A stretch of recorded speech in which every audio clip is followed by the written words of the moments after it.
ቁርአናችሁ ላይ ስለ ታቦት ተጽፏል? ኦር ደግሞ ታቦት አለ? ታቦት ማለት ሳጥን ማለት ነው፣ ሌላ ነገር አይደለም። ኦኬ፣ ቁርአን ላይ የለም ታቦት። ታቦት አለ ሁለት ቦታ ላይ ታቦት ወይንም ሳጥን ነው። ሳጥን ለማለት እንጂ ይሄ ከአምልኮ ጋር በተያያዘ ታቦት ለማለት አይደለም። ታቦት የሚል ያለው ኦኬ። እኔ ሙስሊም ዘመድ አለኝና ስለ ታቦት ማለት ቁርአን ላይ ተጽፏል እና ሙስሊሞች ስለ ታቦት ትልቅ ቦታ እንዳለው ማለት ኢትዮጵያ ከሚኖሩት ሙስሊሞች ውጭ አረብ ሀገራትና አረብ ሀገራት ኦር ደግሞ ሌላ ቦታ የሚኖሩት ሙስሊሞች ስለ ታቦት ትልቅ ክብር እንዳላቸው ነግሮኛል። እናንተስ ስለ ታቦት ለምን ለሙስሊሞች ማስተማር አትወዱም? ኦር ደግሞ ታቦት ማለት በእናንተ ምን እንደሆነ ንገረኝ። የነገረሽ ሰው ዋሽቶሻል። እኔ በአረብ ሀገር ላይ ነው የምኖረው። በአረብ ሀገር ከመስጅዶች መካከል በአንድ መስጅድ ላይ መሪ አሰጋጅ ነኝ። ይህን የሚያምን አንድ የአረብ ሙስሊም የለም። ዋሽቶሻል ሰውዬው። ማምለክ ሳይሆን ስለ ታቦት ቁርአን ላይ ተጽፏል፣ በጥብቅ ተጽፏል። ኖ ከቁርአን ላይ ተጽፏል ሌላ ጥያቄ ነው። ነገር ግን የነገረሽ የሰጠሽ መረጃ ከኢትዮጵያ ሙስሊሞች በሌላው በአረብ ሙስሊሞች እንዲህ ነው ያለሽ ውሸት ነው፣ ተሳስተዋል። እንዳጠቃላይ በቁርአን ላይ ታቦት ስለሚለው ነገር ልንገርሽ። እሺ፣ ታቦት የሚል ቃል በቁርአን ላይ በሁለት ቦታ ተጠቅሷል፣ በሁለት ጉዳይ ተጠቅሷል። ታቦት ማለት የአረበኛ ቃል ነው፣ ሳጥን ማለት ነው። አንደኛ በሱረቱል በቀራ ላይ ተገልጿል። ወቃለ ለሁም ነቢዩሁም ኢነ አየተ ሙልኪሂ አን የእትየኩም ታቡቱ ፊሂ ሰኪነቱ ሚን ረቢኩም። አንደኛ ይሄ ነው። ከእስራኤላውያኖች ጋር በተያያዘ አንድ ታቦት የሚል ቃል ተጠቅሷል። ሁለተኛው ደግሞ ሙሳ ዓለይሂ ሰላም እና እናቱ ጋር በተያያዘ አን ቅዝፊሂ ፊ ታቡቲ ይላል በሱራ ጣሃ ላይ። ልጅሽንም በሳጥን ውስጥ አስገቢውና በባህር ላይ ጣይው አላት አላህ ሱብሓነሁ ወተዓላ የሙሳን እናት። በሳጥን ውስጥ የሚት አድርግ እንጂ በቃ ተወው፣ ይቅርታ አድርግልኝ። ጥያቄን አልመለስክልኝም በግልጽ። ቁርአን ላይ ታቦት አለ ታቦት የሚል አለ ወይስ የለም? ምን ያልኩክ? በቃ ልመልስ። አሁን አዳምጪ። እሺ ምን ታድርግ? አንድ ደግሞ አንድ አንተ የምታወራው በቁርአን አስተምሮ የምታወራው ነገር እኔ አሁን አይገባኝም። አሁን እኔ ያየሁትን ነው ቁርአን ገልጦ ነው ያሳየኝና አለ ቁርአን ላይ ታቦት የሚል አለ። ታቦት ደግሞ እንደምትለው ሳጥን ሳይሆን ታቦት ቃል ኪዳን ነው።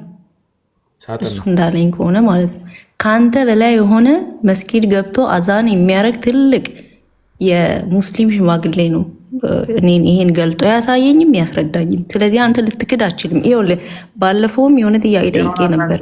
ኢሳ የማርያም ልጅ የና አይላት ጠይቃ ሳልመለስ ከአንተ የሚበልጥ እኔን አይበልጥም። ልጅ ሆነ አንቺ የነገርሽን ሰው አይበልጠኝም። ነገር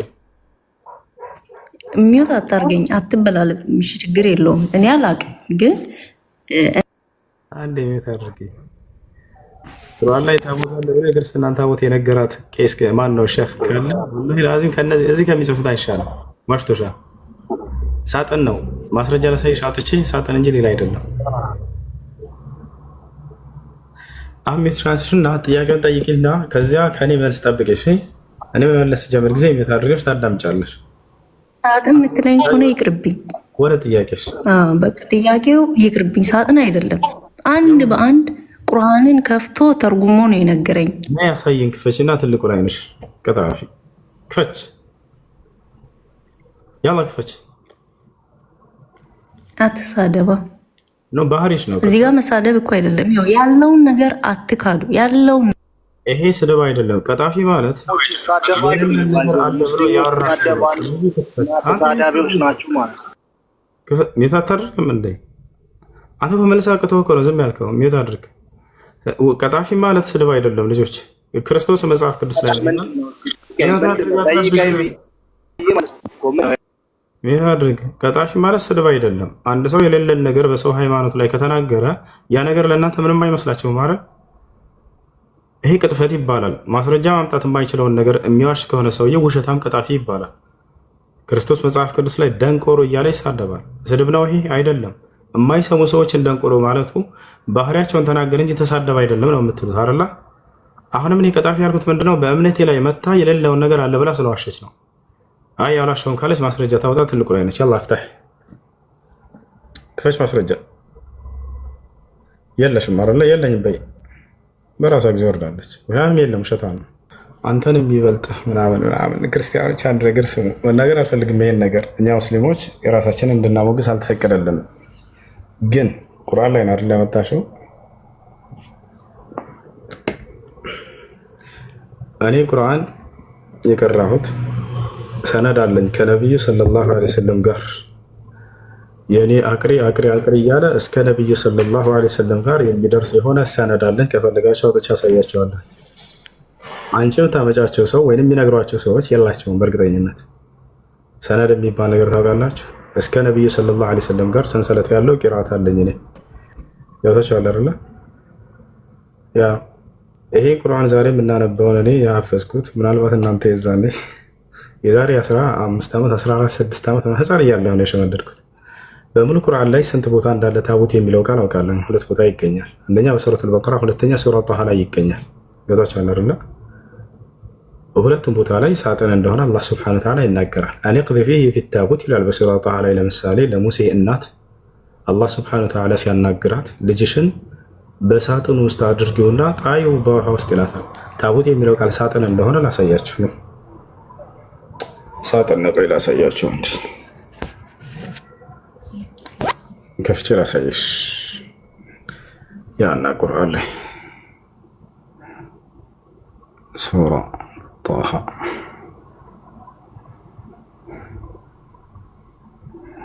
ያና ይታያቸዋል። ምን ይላል አረበኛው ላይ? አንቅዝ ፊሂ ፊታቡት ይላል። አንቅዝ ፊሂ ፊታቡት፣ ህፃኑን በሳጥኑ ውስጥ ጣዩ። ምን ማለት ነው? ታቡት ማለት ያው ታቡት ይላል አረበኛው ላይ። ታቡት ማለት ነው ሳጥን ማለት ነው። ህፃኑንም በሳጥኑ ውስጥ ጣዩ አላት። እርሱንም ሳጥኑን በባህር ላይ ጣዩ። ያታቻለ አይደለ? ታቦት ማለት ሳጥን ማለት እንጂ እነሱ ያሰቡት ምንድነው? በክርስትና ላይ ታቦት አለ አይደለ? ያንን ታቦት ብለው እኮ አስበዋል። የለም ሳይፈለገችው ልክ የምትፈልገው አይምሮ ላይ ያለውን መልስ ጠብቃ ነበር ከኔ።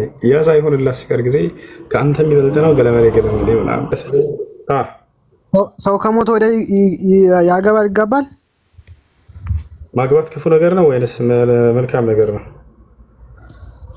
እንግዲህ ጋብቻ ስጋዊ ነገር ስለሆነ መውለድም መዋለድም ይመጣል በጋብቻ ላይ። በሰማያዊ ኑሮ ግን እንደ መላእክት ስለሚቆም ማለት ነው። ስለዚህ ስጋ ይበሰብታል፣ በምድር ላይ ይቀራል። ላ ስጋም ይነሳል፣ አብሮ ይነሳል። ከዛ ወዲያ ያን አንድ መልስልኝ። አሁን እየጠየኩህ ስጋም ይነሳል፣ ስጋም ይኖራል ከዚያ በኋላ። ትክክል። ስለዚህ ሰላም ጤና ይስጥልኝ። ይቅርታ እኔ ሰዓት የለኝም፣ ግን አሁን እሷ ያለችዋን ከእንደ ቪዲዮ ከእንደ ሙሉ እኔ ላንተ በውስጥ መስመር ልካለሁ። ልጅቷ ያለችው እዚህ ስላልመቸኝ ነው። ኦኬ እዚህ ሲመቸኝ ቀጠሮ ያዘኝና እኔ ራሴ ከእንደ በውስጥ ይልካለሁ። እኔ በውስጥ ወሬ አልፈልግም ከሱ ከእምነት በእምነት ጉዳይ ላይ ፊት ለፊት የሚያናግረኝ ሰው ነው የምፈልገው። ወንድ ልጅ ነኝና ሙስሊም ነኝ። በዛ ላይ ፊት ለፊት የሚያናግረኝ ሰው በጣም ደስ ይለኛል። በውስጥ ልላክልህ ቪዲዮ ምናምን አይሰራም። ከፊት ለፊት መጥቶ ማስረጃውን ያቅርብ ማንኛውም ሰው ከፊት ልሳኔ ጠየቅኩህ። ሰው ከሞተ ወደ ያገባል ይጋባል።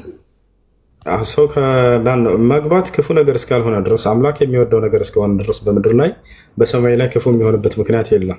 ማይ በምድር የወደደው በሰማይ ክፉ ነው ካልክ አላውቅም እንዴት ከየት እንዳገኛችሁት ይሄን ነገር መጽሐፍ ቅዱስም ላይ የለም። ሰው የሚወለደው በስጋ ነው ወይስ? ተረጋጋ። በምድር ላይ ክፉ ያልሆነ ነገር በምድር ላይ ከክፉ ነገር ያልታየ ነገር በሰማይ ክፉ የሚሆን ነገር አለ ብለህ ካልክ ማስረጃ ተሰያለህ።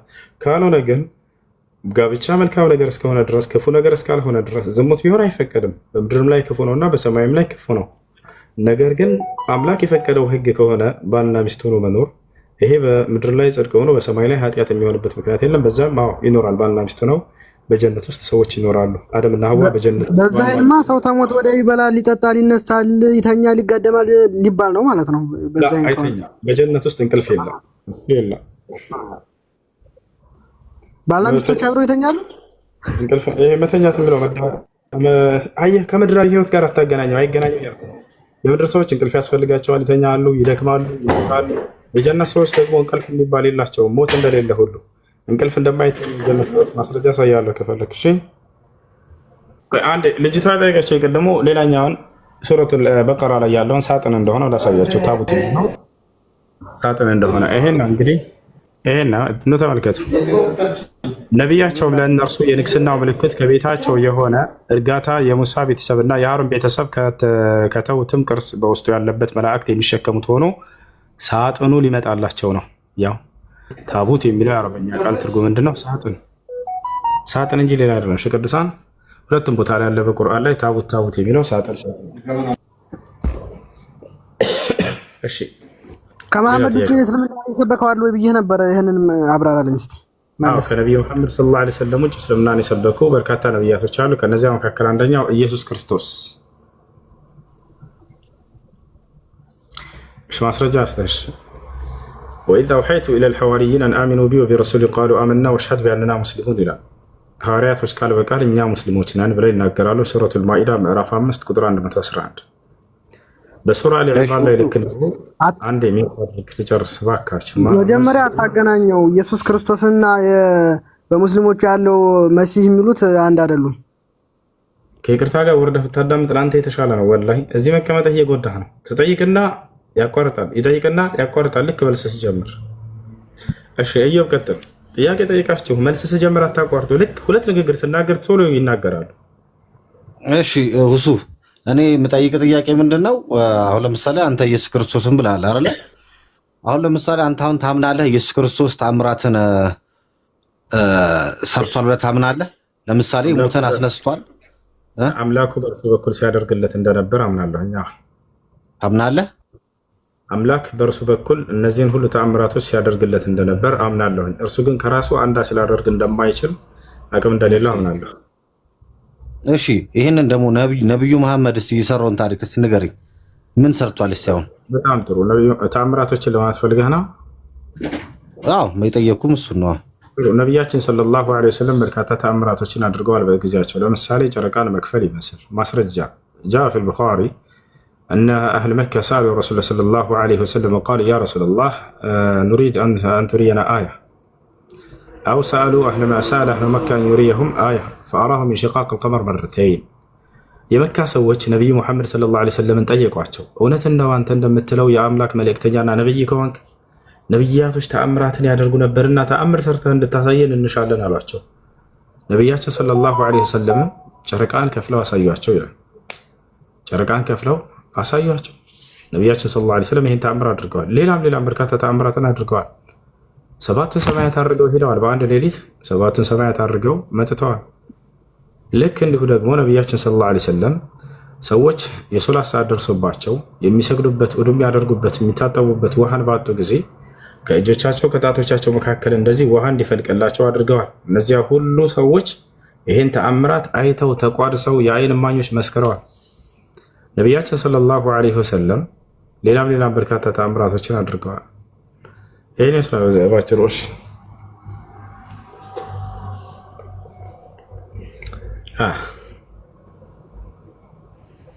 አየው